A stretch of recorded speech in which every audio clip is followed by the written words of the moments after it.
Саламатсыздар, урматтуу Кыргызстан телеканалынын көрүүчүлөрү. Эфирде жаңылыктардын түшкү топтому. Аны мен Альбина Анарбекова тааныштырам. Кыргызстандын чет өлкөдөн алган карызы 5 миллиард долларга жакындап калды. 5 айда Кыргызстандын Индия менен соода сатыгы 12% азайган. Кыргызстанда элдин 76% гана электр кубаты менен туруктуу камсыздалган. Өкмөт кафе ресторандарга рейдтерди күчөтүүнү талап кылды. Ушул жана башка жаңылыктар менен алдыда кененирээк тааныштырабыз.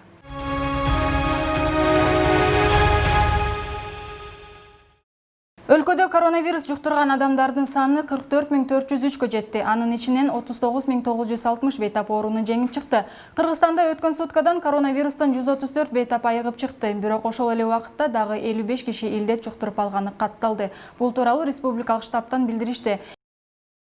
Ал эми бир сутка ичинде коронавирус жуктуруп алган жаңы учурлар: Бишкек шаары 12, Ош шаары 1, Ош облусу 5, Баткен облусу 13, Жалал-Абад облусу 11, ал эми Нарын жана Талас облустарында катталган жок. Чүй облусу 2, Ысык көл облусу 9,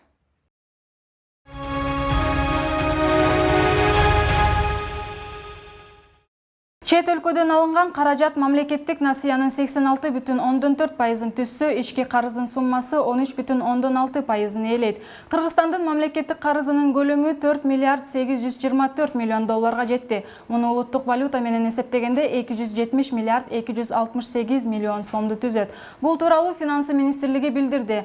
Карыздар боюнча соңку маалымат үстүбүздөгү жылдын 30-июлуна карата такталган. Чет өлкөдөн алынган каражат мамлекеттик насыянын 86,4%-ын түзүп, башкача айтканда 4 миллиард 169 миллион 600 миң долларга жеткен. Ал эми ички карыздын суммасы 13,6%-ын ээлеп 654 миллион доллар болгон.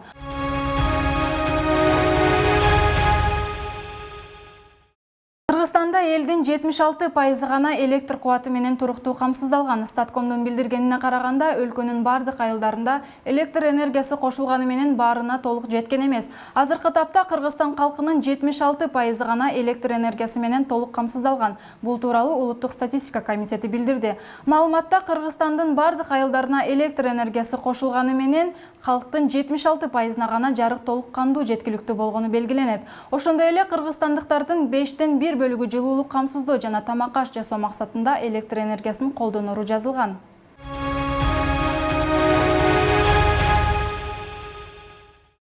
Өкмөт кафе ресторандарга рейдтерди күчөтүүнү талап кылды. Буга чейин Борбор калаада санитардык талаптарды бузган бир катар жайлар жабылган. Алар эпидемиологиялык абал турукташканча ачылбайт. Коронавирус инфекциясынын жайылышын алдын алуу үчүн кафе, ресторан жана башка эс алуучу жайларында рейдтерди күчөтүү керек. Бул тууралуу республикалык ыкчам штабтын кезектеги жыйынында вице-премьер Алмазбек Батырбеков билдирди. Көп киши катышкан майрамдык салтанаттарды өткөрүүгө, түнкү клубдардын иштөөсүнө тыюу салынат. Бирок тойканаларда үй бүлөлүк маарекелер өтүп жатат. Көпчүлүк коронавирусту тойлордон, Куран окутуу иш-чараларынан жуктуруп алууда, деди Батырбеков. Буга чейин Борбор калаада санитардык талаптарды бузган бир катар жайлар жабылган. Алар эпидемиологиялык абал турукташканча ачылбайт. Ошондой эле өлкөнүн айрым облустарындагы эпидемиологиялык абалды жакшыртуу боюнча маселелер талкууланууда.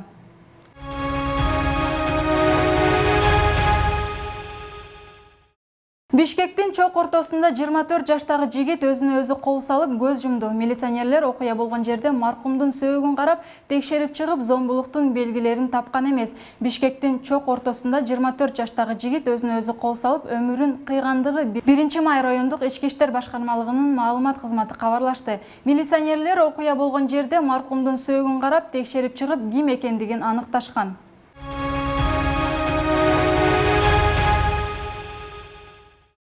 Жээнбеков кылмыш иши тууралуу мыйзамды артка кайтарды. Президент Сооронбай Жээнбеков жазык мыйзамдарды чөйрөсүндөгү айрым мыйзам актыларында өзгөртүүлөрдү киргизүү жөнүндө мыйзамга каршы пикирин билдирип артка кайтарды. Бул тууралуу президенттин маалымат кызматы билдирди. Аталган мыйзам долбоордун Ички иштер министрлиги сунуштап, Жогорку кеңеш тарабынан ушул жылдын 25-июнунда кабыл алынган. Мамлекет башчынын каршы пикир билдиришинде жазык кодексине жана жазык процесстик кодексине киргизилгенин айрым өзгөртүүлөр негиз болгон. Президент маалыматты манипуляциялоо жөнүндө мыйзамга кол койгон жок. Тактап айтканда, сунушталган жазык кодексинин 62 беренесинин 7-бөлүгү менен эгер шектенүү тууралуу билдирме бериле турган адамдын аныкталбаган болсо, кылмыш жоопкерчилигине тартуунун мөөнөтү эскерип, кылмыш иши токтотулат деген ченем каралган. Мамлекет башчы сунушталган өзгөртүүлөр сотко чейинки өндүрүш учурунда алгачкы текшерүү жана тергөө органдарында коррупциялык көрүнүштөрдү жаратарын белгилеп, бул ченемди колдонуудагы редакцияда өзгөртүүсүз калтырууду сунуштады деп айтылат билдирүүдө. Ал эми жазык процесстик кодексине жаңы редакцияда берилген 114 беренеси кылмышка шектүү же айыпкер адамга карата бөгөө чарасы катары күрөөнү колдонуу маселелерин жөнгө салат. Бирок күрөө менен бөгөө чарасын тандоого болбой турган кылмыштардын тизмесинде кызмат адамдары жасаган бардык коррупциялык кылмыштар киргизилген эмес. Президент коррупциялык иштер коом жана мамлекет үчүн кыйла коркунучтуу түзө тургандыгын эске алуу менен бул тизмени толуктоону сунуш кылганы белгиленди.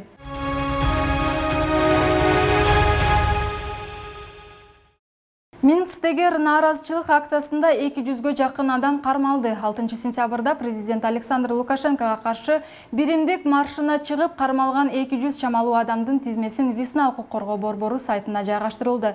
Тизме улам жаңыланууда. Беларусь ички иштер министрлиги болсо 100дөн ашуун адам кармалганын билдирди. Укук коргоочулар жана журналисттер Беларустун Гродно, Брест, Баранович, Могилев, Витебск шаарларында демонстранттар кармалганын маалымдашты. Тутбай басылмасы күбөлөрүнүн маалыматына таянып, Горнда полиция демократтарга күч колдонулганын жазып чыкты. Минскте кармоо учурунда бир адамды тез жардам алып кеткен. Кармалгандардын арасында оппозициялык координация кеңешинин мүчөсү Ольга Павлова, Экодом компаниясынын башчысы Ирина Сухи жана радио рациясынын журналисти Артем Сизинцев бар. Голос кыймылы 119 000 адам чыкканын билдирди. Беларуста соңку президенттик шайлоодо азыркы президент Александр Лукашенко жеңүүчү деп жарыяланган. Оппозиция добуш берүүнүн жыйынтыгында тааныган эмес жана жарандарды тынч нааразычылык акциясына чыгууга түндөгөн. Ошондон бери Минск баштаган бир катар шаарларда миңдеген адам Лукашенконун кызматтан кетишин, жаңы шайлоо өткөрүлүшүн талап кылып, жапырт каршылык акцияларына чыгып жатат.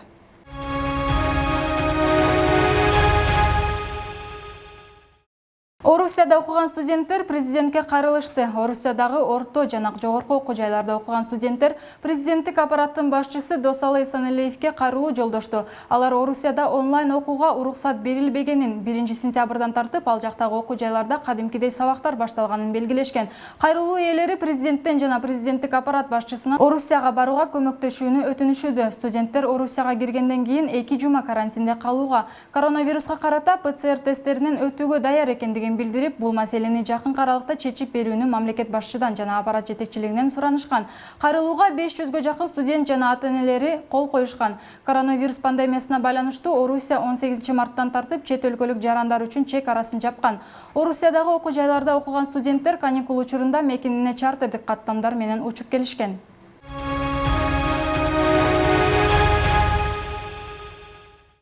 АКШ айга өзөктүк реактор курууну пландап жатат. АКШнын космостук агенттиги НАСА жана энергетика министрлиги айга өзөктүк реактор куруу планын жарыялады.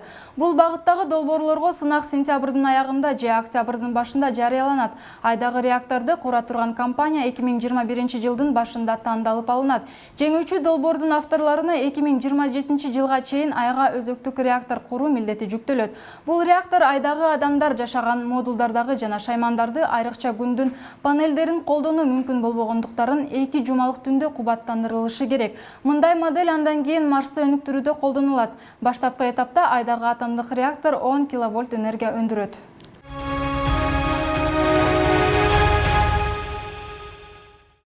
5 айда Кыргызстандын Индия менен соода саттыгы 12% азайган. Ушул жылдын январь-май айларында Кыргызстандын тышкы жана эки тараптуу товар алмашуусу 2 миллиард 128 миллион долларды түздү. Бул көрсөткүч 2019 жылдын январь-май айларына салыштырмалуу 22,7% аз.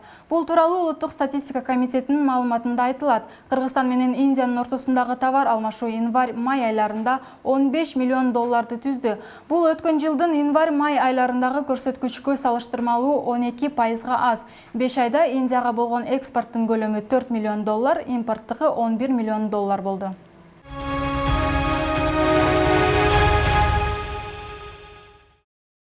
Ушун менен жаңылыктардын түшкү топтому аягына келип жетти. Эфир аркылуу көрүшкөнчө сак саламатта калыңыздар.